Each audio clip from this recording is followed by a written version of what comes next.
This is a very uneducated comment. I don't buy real estate for a 4 to 6% annual return on my investment. That would take too long. I'm 24 and I'm trying to get rich right now.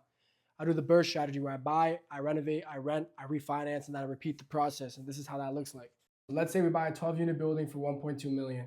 We put 25% down, which is 300K, and then 150K budget for renovations. Between 5 people, that's 90K each, with a total capital pool of 450K. Then we head over to the renovation stage, where we use the 150K budget to renovate the building, using energy efficiency upgrades to reduce the operating costs later on, and this leads us to a $12,500 average per unit in renovation costs. And now we go to rent.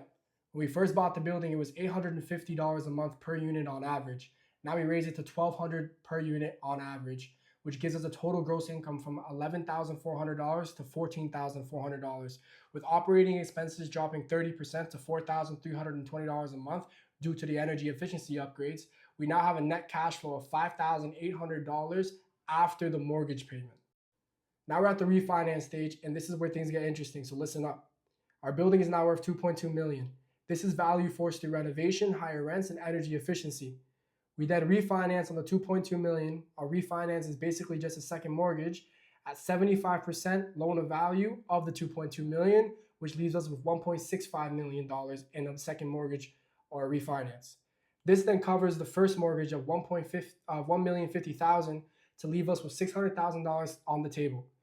This $600,000 on the table gets dispersed through all 5 original investors at $120,000 each. We put in 90, we got back 120. That gives us a $30,000 profit each on top of the full capital return, and we never sold the building. We still get this net cash flow a month. Now the last step, we repeat it. We got our 120 instead of 90 and do the same thing in another building at a bigger scale. This allows us to scale our portfolio while collecting rents and letting the buildings pay for their own mortgages while we sit back and relax and recycle our money. That's my strategy when it comes to real estate. I create my own value. I don't wait for the market to create it for me. So bro, you can keep your little 4 to 6% annual returns. I like 15 to 30% over here, which you can do with this strategy easily in a year. If you want to learn more about how to do this strategy or learn more about real estate investing or investing in general, give me a follow. Easy.